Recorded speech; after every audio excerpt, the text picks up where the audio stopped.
मैं इसलिए कहता हूँ कि हर धर्म को फ्रीडम होनी चाहिए, आज़ादी होनी चाहिए। अगर हिंदू भाई सेलिब्रेट कर सकते हैं घंटाघर लाल चौक में दिवाली और दिए जला सकते हैं, तो अगर कोई बाहर का मुसलमान कर घंटाघर में सड़क के ऊपर नमाज पढ़े तो उसको भी रोकना नहीं चाहिए, क्योंकि उसका भी हक है। वो भी बाहर से आया है, अगर कोई घूमने आया है या यहाँ का है कोई, अगर उसको टाइम लगता है, मस्जिद तक नहीं जा सकता, तो अगर वो घंटाघर में सड़क पर नमाज पढ़े तो उसको रोकना भी नहीं चाहिए, उसको जहादी भी नहीं कहना चाहिए, क्योंकि फ्रीडम हर धर्म के लिए होनी चाहिए। अगर दिए जला सकते हैं तो नमाज भी पढ़ी जा सकती है, फिर वो नमाज लखनऊ की सड़क पर भी पढ़ी जा सकती है, वो नमाज हरिद्वार में भी पढ़ी जा सकती है, वो नमाज महाराष्ट्र में भी पढ़ी जा सकती है। अगर श्रीनगर की सड़क पर जहाँ 99% मुसलमान हैं, तो किसी मुसलमान ने ये ऑब्जेक्शन नहीं किया कि दिए क्यों जलाए गए, यहाँ तो मुसलमान रहते हैं, यहाँ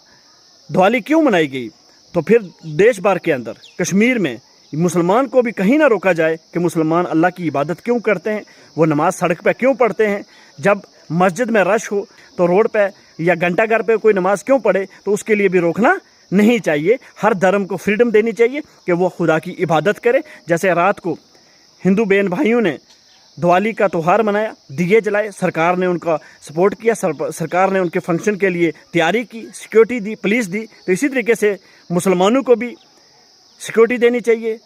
उनकी सुरक्षा करनी चाहिए कि अगर वो लखनऊ में हरिद्वार में कल नमाज पढ़ें तो मुसलमान के साथ भी कुछ भेदभाव नहीं होना चाहिए, उसके साथ भी कुछ गलत नहीं होना चाहिए, उसको भी जहादी नहीं बोलना चाहिए। यही बात मैं करके ख़त्म करता हूँ। उमर अब्दुल्ला साहब से और एलजी साहब से एक बात और कहना चाहता हूँ, अगर कल कोई टूरिस्ट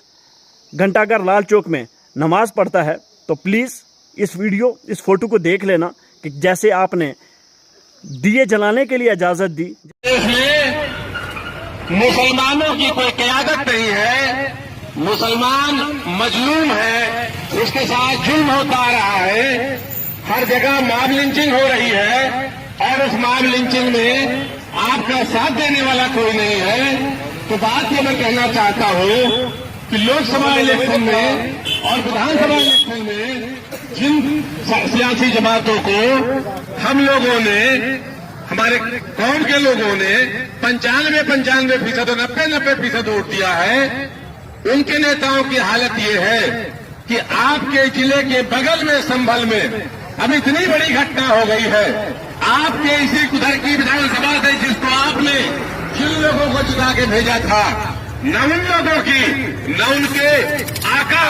अखिलेश यादव की हैसियत है कि संभल में हो रहे मुसलमानों के जुल्म पर अपनी आवाज निकाल सके, उसका विरोध कर सके, उनको इंसाफ दिला सके।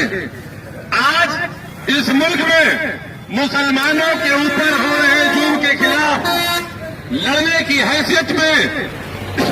न कांग्रेस के नेता राहुल गांधी है, न समाजवादी पार्टी के नेता अखिलेश यादव है, न बहुजन समाज पार्टी की मखुआ मायावती है।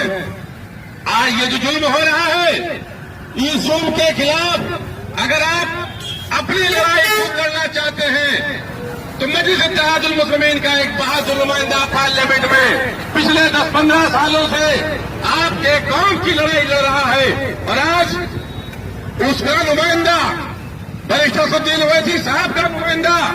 आपके सुरत के विधानसभा क्षेत्र में चुनाव लड़ने आगे खड़ा हुआ है। उनका नुमाइंदा उन्होंने यहां भेजा है। सियासत जमहूरियत में सर गिने जाते हैं, और जब सर गिनाने का नंबर आता है तो हम लोग अपने हक की लड़ाई नहीं लड़ते, जिसके गले में किसी दूसरे के पट्टा बंधा होता है। गाय के गले में रस्सा होता है ना, पालतू कुत्ते के गले में पट्टा होता है ना,